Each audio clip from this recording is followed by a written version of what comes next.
J'ai vu il y a quelques jours la pièce de Strindberg au théâtre du Nord-Ouest, L'ennemi du peuple, et je voudrais vous lire une partie de la déclamation de Thomas, le docteur Thomas Stackman.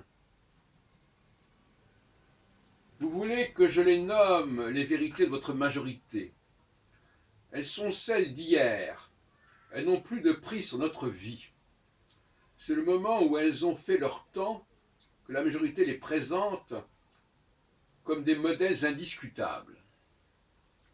Vous ne mangez pas de vieilles conserves, des jambons moisis, et vous avalez les vérités momifiées. Ne parlez pas de vérités reconnues. Celles qui sont aujourd'hui reconnues par la majorité, ce sont celles que les avant-postes ont défendues il y a plusieurs générations. Nous ne les reconnaissons plus. Nous sommes sur d'autres positions. Et aucune société ne peut vivre, ne peut se développer en s'accrochant à des convictions que le temps a vidées de leur sens.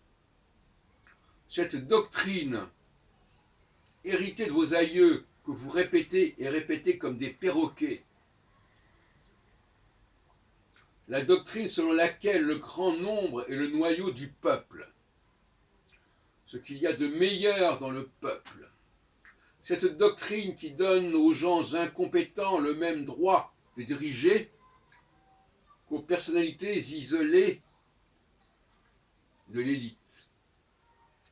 Ceux qui sont chasseurs savent que tous les chiens ne se valent pas. Il y a des hommes qui sont au bas de l'échelle et d'autres qui se trouvent en haut. Dans une maison qui n'est pas entretenue, on ne balaye ou on ne balaye pas tous les jours. Les gens qui l'habitent perdent la faculté de penser et d'agir raisonnablement, etc. Traduction Gilbert Sigaud.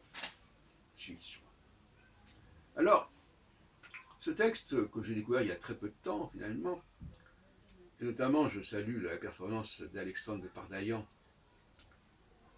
dans l'interprétation du rôle de Thomas au théâtre du Nord-Ouest actuellement, où vous pouvez le trouver encore pendant quelques séances, jusqu'au mois de juin. Je crois qu'il y a des vérités extraordinaires que dit Ibsen, d'ailleurs il en parle aussi dans sa correspondance, on pourrait citer. Ibsen est une lecture tout à fait tonifiante, effectivement.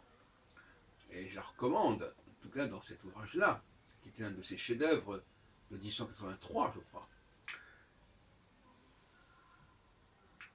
Il a une conscience aiguë de le fait qu'il y a le haut et le bas dans la société.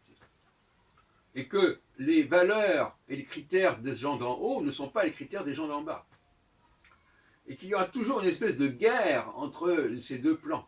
Une sorte de lutte des classes sur le plan de la pensée, des valeurs. Et il faut bien reconnaître que les valeurs des uns peuvent être toxiques pour les valeurs des autres et réciproquement. C'est comme ça. Je crois que c'est une vérité dont il va falloir prendre conscience de plus en plus. Aime ton prochain comme toi-même, c'est de la foutaise. Parce que, justement, votre prochain, il n'est pas forcément comme vous-même. Il ne fonctionne pas comme vous-même, il n'a pas forcément les mêmes besoins que vous-même, ni les mêmes valeurs que vous-même. Et alors, donc, par conséquent, je reviens un peu dans mon attaque contre Michel Onfray dans une précédente vidéo. L'idée d'une vérité collective, c'est un discours de l'idéologie d'en bas. Bon, alors moi je veux bien. Alors on dit effectivement le peuple, etc. Bon. Cela dit, ma démarche qui est une démarche psychologique reconnaît tout à fait qu'il y a une alternance de ces valeurs et qu'à certains moments l'élite doit faire appel au peuple, doit s'inspirer du peuple. Et d'autres moments, c'est le peuple qui doit demander d'avoir un guide. Et c'est une espèce de cycle. Le peuple demande un guide, ensuite le guide s'inspire du peuple, et donc fait appel au peuple, on lui donne une certaine existence.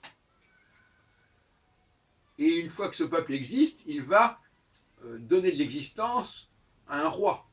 il devient faiseur de roi. Et ce roi, à son tour, va redonner de l'existence à ce peuple. Donc une espèce d'échange de bons procédés entre le haut et le bas, qui ne fait sens que dans la cyclicité. Il n'y a pas besoin d'élection pour cela, ça existe depuis toujours.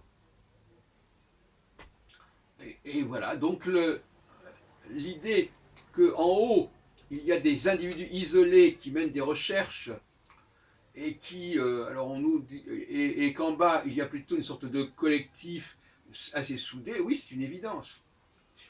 Et en vrai, n'a pas compris cette évidence.